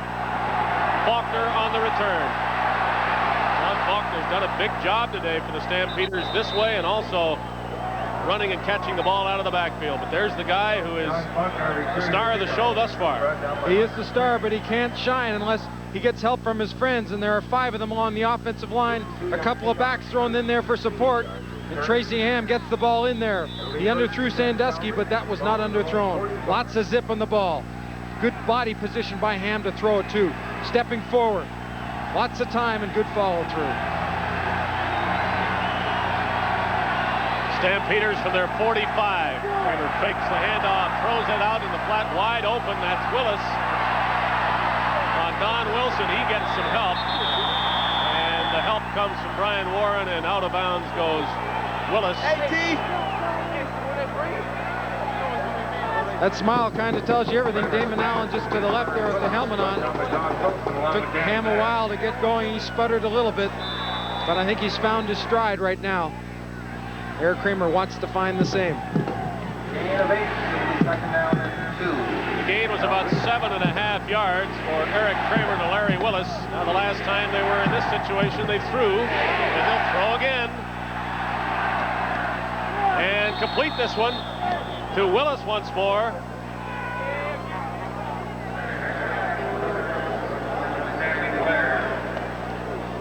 Edmonton defense. Deep drops. Again, Danny Bass, number 30. A little bit of a juggle when the ball snapped. Gets a good drop and good movement to the football. Willis catches that ball about 12 yards downfield. It's one of the reasons Bass is up for his Shenley. He can stuff the run, but he has great quickness going backwards. Good catch by Willis. He had to reach behind him to bring it in, and he was moving pretty fast. Here's Kramer looking to avoid the blitz. He throws it. It is caught. Close to a first down by Tolbert. The Eskimos in many situations on defense when they run up against a team that sprints brings the middle linebacker late, and they did that time with Danny Bass. Number 67, Rudy Phillips, made a heck of a block on him and gave Kramer time to throw the ball to Tolbert. This is a fine recovery by the Calgary offense.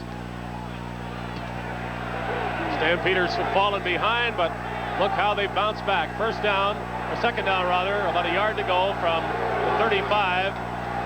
Petros strung out along the line of scrimmage. He didn't get it. Kramer wants to go. Here's the guy who'll make the decision.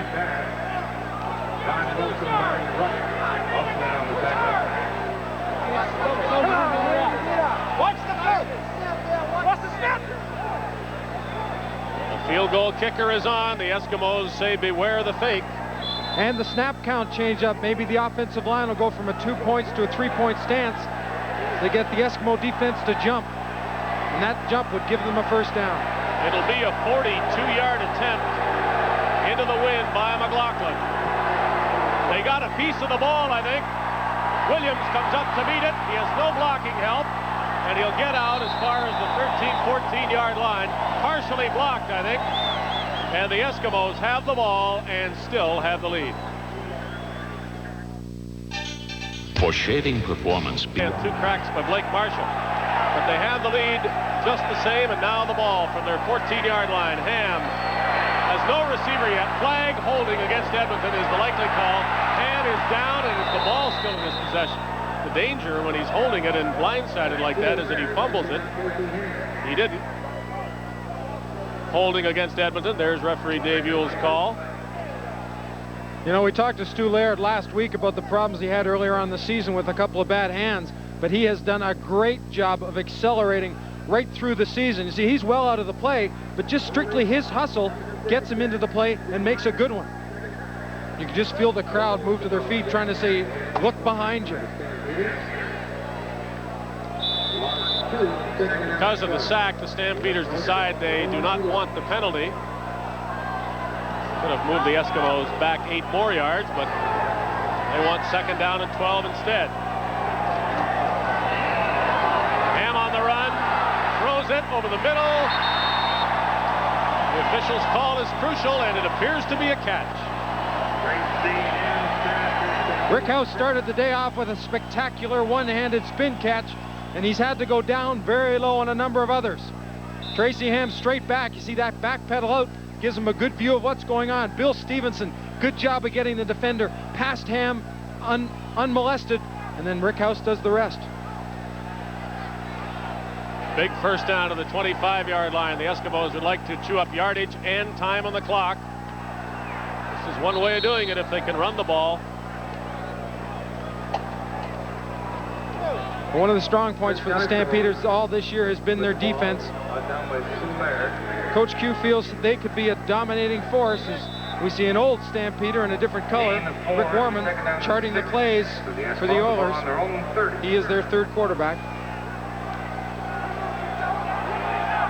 Gain was 5 to the 30. It's 2nd down and 5. We're under 6 minutes to go. Ham again having trouble finding a receiver. He throws it over the middle. It's picked off. Larry Hogue with another turnover, and this may be the biggest of all.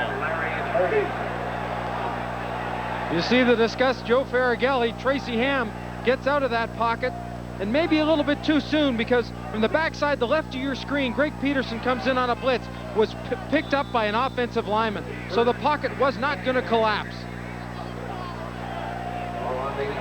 Larry Hogue just trailing the Gizmo Williams and reading the quarterback. Great defensive play. Big chance for the Stampeders now. They're down a point. They give the ball to Faulkner. He's running around and losing yardage in the backfield. Toaster Williams, Stu Hill all over there. You know, 4 of the 6 Edmonton turnovers, Neil, have come while the Eskimos have had the wind. And that's 4 punts they don't have a chance to kick with that. And take advantage of the field position. That's right. As you saw in the last play, it's the Eskimos' defense turn to have some fun. They knocked them out of field goal range right there on that play by Brett Williams. Kramer has to get some of it back if they want a shot at it. Fans as loud as they've been all day now, except for the Gizmo touchdowns as Kramer throws it. It is caught for a 1st down by Larry Willis. The big man all year along with Emmanuel Tolbert, Larry Willis. But watch how this ball just goes over the outstretched fingers of number 38, Brian Warren at linebacker. Look at this. See how deep he is? That's a tough throw.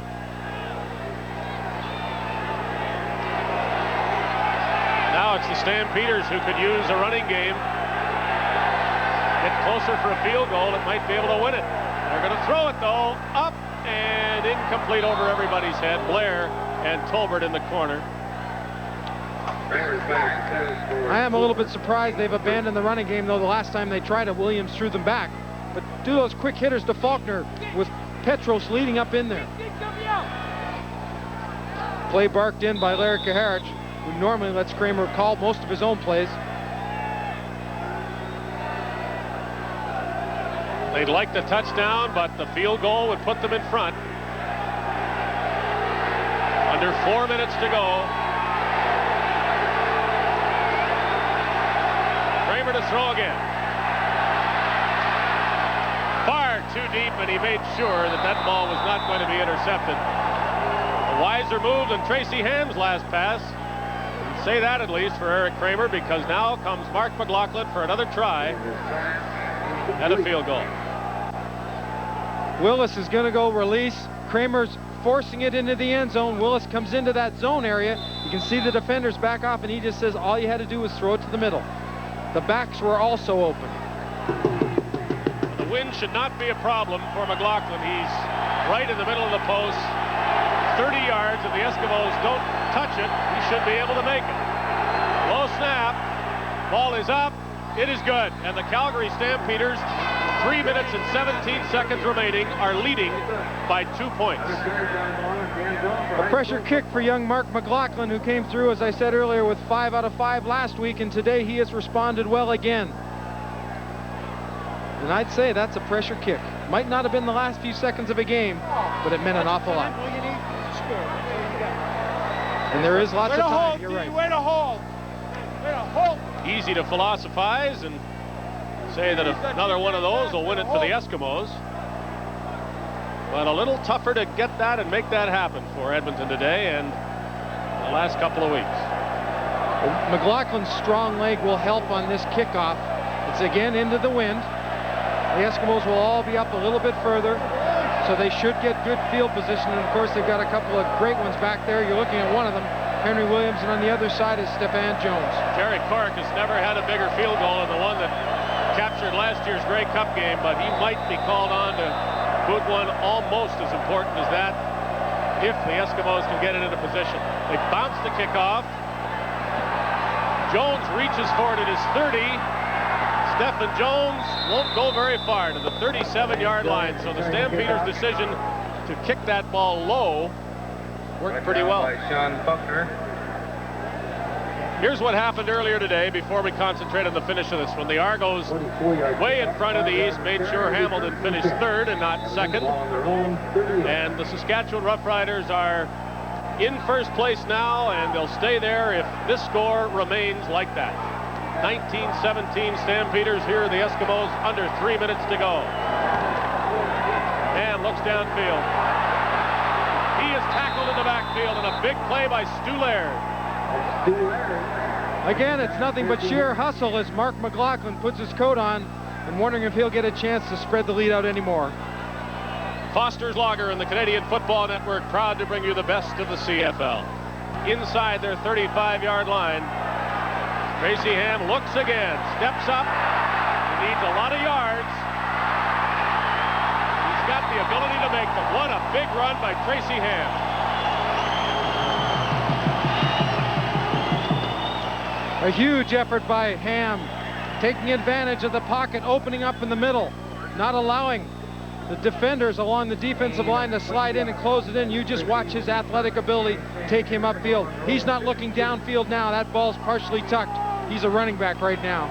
All the way to the 52-yard line for the biggest first down of the game as far as the Eskimos are concerned at this moment. Flag goes down. Screen pass is thrown.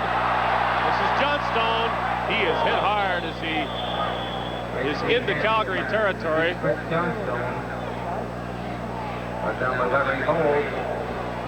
Hey, you're third. Stampeders were offside, and the Eskimos will no doubt take the penalty. Offside, Calgary, first down repeated. Following this game, the Foster's Lager most valuable player will be chosen. And right now there are more than a few candidates, and it is obviously too early to pick somebody. 1st and 5, Eskimos in Calgary territory. Down by 2 points. Ham to run. He's close to a first down. I'm wondering at this point if Tracy Ham has been relatively consistent in his cadence throughout the game, if he'll start to change it up. Try to pull Calgary offside. Or will they just get position to give Jerry Cork a chance to kick the field goal? Well, McLaughlin made one from 56 yards earlier in the game. So really, from here on in, the Eskimos are in field goal range. They'd obviously like to make it as short a try as possible for Cork. Ham will get the first down. And I guess if Edmonton had its plan, it would use up most of the time on the clock, so the Stampeders didn't get another try. You bet. And after seeing Cork on the sidelines a minute ago with that smile on his face, he's looking forward to it. And so he should be. Just to the right there of Joe Faragelli. Smiling on the outside, but I'm sure there's a little bit of butterflies inside churning around. Still at this rate, it's a 54-yard field goal. So let's see if the Eskimos can get closer. They do with Johnstone to the 40 and maybe reaching for the 39.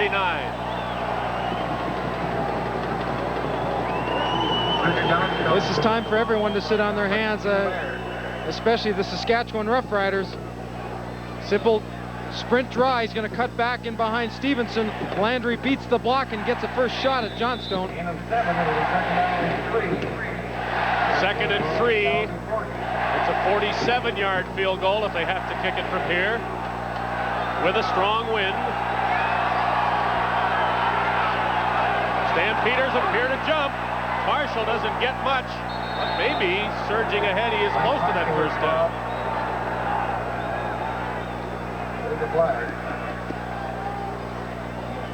Well, this could be the 6th offside for the Stampeders, and none more important than this one. And maybe, in fact, they have changed the snap count. Tracy Ham using that to his advantage, drawing them offside. Offside. Calgary, number 94. First down. That's a first down at the 35-yard line. So the field goal gets shorter as the Eskimos move closer. What do you think about trying one long one to Gisborne? Sure, what the heck. He's been beating Larry Hogue twice for touchdowns. We've got a makeable field goal of 42 yards. Even if you don't move another yard downfield, he is going to throw it, but not to Williams. Jim Sandusky. Well, you could see when Ham came up to the line of scrimmage, he checked off from the original play. And keeping everyone calm. Settle down, we can do it, he says. Sandusky drives and then just comes back into that area. Well, I think now the Eskimos run it twice, position the ball, and kick the field goal. There's the first run. Johnstone gets a few yards. Every little bit helps and goes toward the left hash marks. Now they'll probably come back and win it the other way and then ask this man to come in and win it for them. 50 seconds remaining. Ball at the 20-yard line. Larry Kuharich hasn't beaten Edmonton this season. Was close the last time. Is close this time. But close may not be enough. Clock ticks down. Ham to Marshall. Make sure he holds on to the ball. And now you're going to see Derek Corrick with 28 seconds to go. And a field goal that he should, if all goes well, be able to make.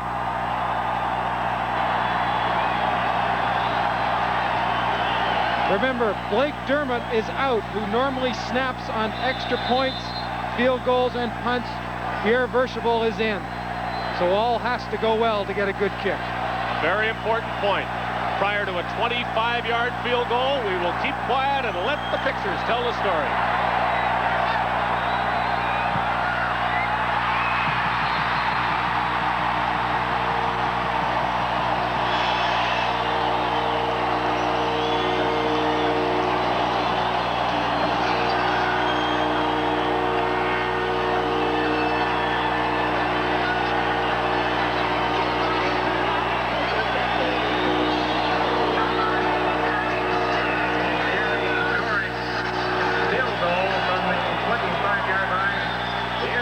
Smooth kick. Jerry Corrick has been in the position before. You got to thank your holder, but a big thank you has to go to the rookie who wears number 54, who snapped the ball to him. You're doggone right. It can't start without a snap. He won last year's Grey Cup, and he has given the Edmonton Eskimos a shot at this year's Grey Cup. I think they had no shot if they lost this game. From third place, they would never have got back there. Kramer has it picked off. Be official.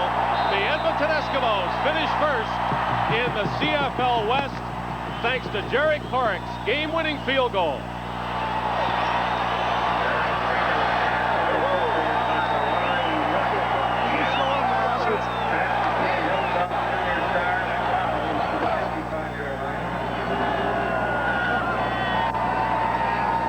They kept their cool when they had to. You wouldn't say the Eskimos played a great football game, far from that. But what they did is when it came down to it and they were given a shot, they won it. Well, they've got first place, which means they've got 2 weeks to get better. And